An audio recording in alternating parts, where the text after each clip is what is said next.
Velkommen til Femina Fashion TV.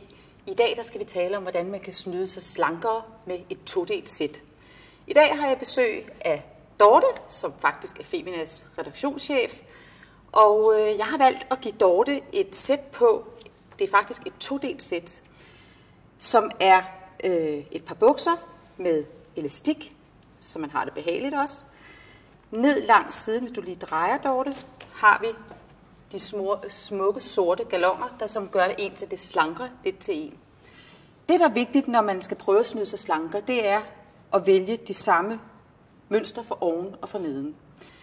Blusen kan man vælge at style på mange måder, men jeg har valgt at putte den ned, så man kan ligesom se lidt form på Dorte. Man kan også vælge at hive den op, men stadigvæk beholde den hernede, så man får noget form. For hvis man hiver den helt op, så bliver man bare firkantet i det. Jeg har også taget et andet sæt med.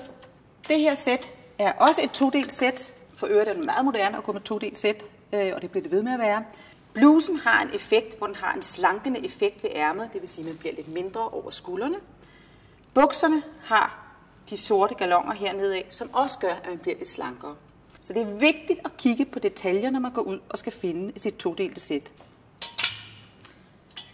Det her sæt er fra Ilse Jacobsen, som består af et par bukser i et blødt materiale med elastik.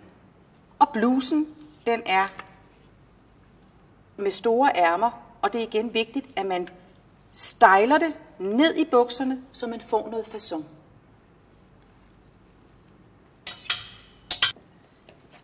Det var tips og tricks til, hvordan man kan snyde sig slankere, når man har et todelt sæt. Tak fordi du kiggede med.